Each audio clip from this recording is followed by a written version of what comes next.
Dan pemirsa, kita ke kabar selanjutnya. Bencana banjir yang melanda Kabupaten Musirawas, Sumatera Selatan membuat fasilitas pemerintahan dan pendidikan lumpuh. Siswa terpaksa menjalani proses belajar di rumah dan posko pengungsian. Seluruh sekolah di Kabupaten Musirawas terpaksa diliburkan menyusul bencana banjir yang menerjang wilayah tersebut. Di SD Negeri Muara Lakitan, banjir menggenangi setinggi 1 meter hingga memasuki ruang kelas. Pihak sekolah meliburkan siswa dengan mewajibkan siswa belajar dari rumah. Selain fasilitas pendidikan, banjir juga merendam sejumlah fasilitas pemerintahan, markas Koramil dan kantor camat Muara Lakitan. Koramil 406 Muara Lakitan mengalami kondisi terparah dengan ketinggian banjir mencapai 1 meter. Sementara kantor kecamatan Muara Lakitan tetap melayani masyarakat. Pihak kecamatan memberikan toleransi kepada sebagian ASN untuk bekerja dari rumah. Bencana banjir yang melanda Kabupaten Musirawas membuat sekitar 2.000 rumah terendam banjir.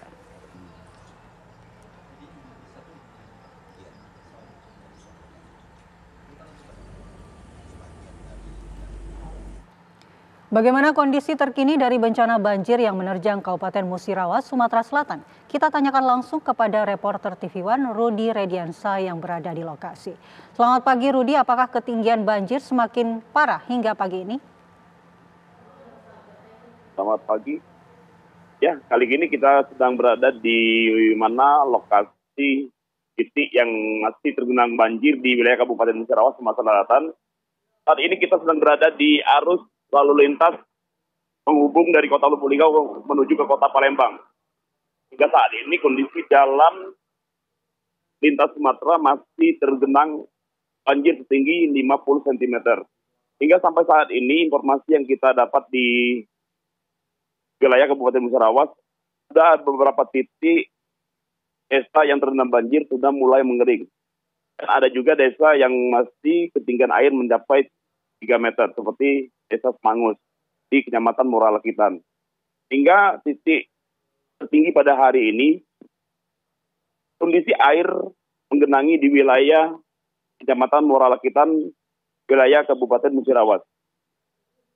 Terlihat di arus lalu lintas yang seperti di belakang saya, ada beberapa kendaraan mengalami kecelakaan lalu lintas disebabkan akses jalan yang tergenang banjir dan jalan yang berlobang.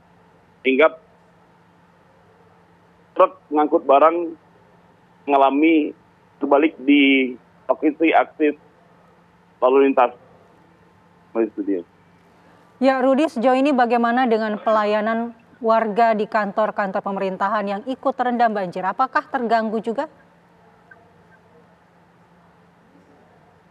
Sejauh ini untuk pelayanan seperti pelayanan kesehatan yang berada di seperti Kecamatan Muara Lakitan, pelayanan kesehatan menggunakan mobil ambulan. Nah, untuk menuju akses puskesmas sendiri tergenang banjir setinggi 50 cm.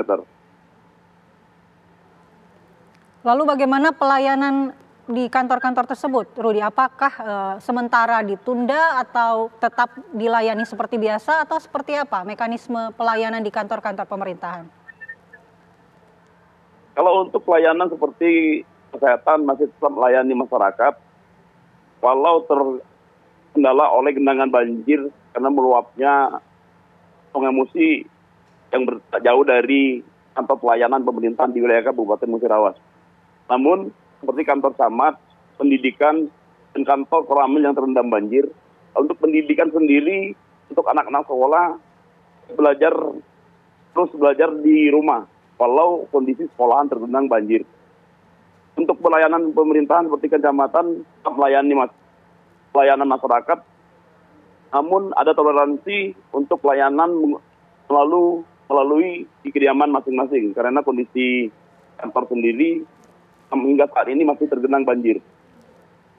Ya Rudi, lalu berapa banyak sebenarnya warga yang saat ini mengungsi akibat bencana banjir tersebut dan bagaimana dengan kebutuhan logistik mereka? Apakah cukup atau tercukupi di lokasi pengungsian? Dari bencana banjir yang terjadi kemarin, warga yang terdampak banjir berjumlah 7.656 kakak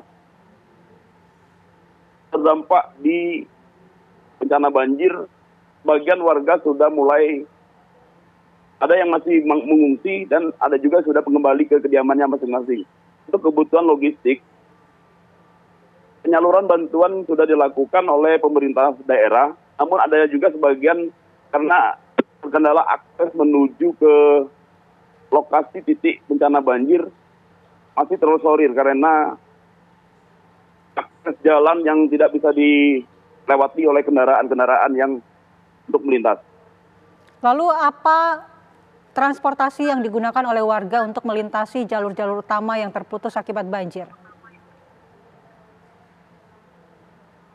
Untuk sementara warga sendiri masih menggunakan perahu yang dimiliki oleh masyarakat. Hingga ada juga sebagian menggunakan alat-alat seadanya seperti menggunakan trigen bekas dan bekas bambu-bambu untuk sebagai dijadikan kebutuhan untuk rakit. Baik, terima kasih Rudi Radiansa mengabarkan langsung dari Musirawas. Selamat bertugas kembali.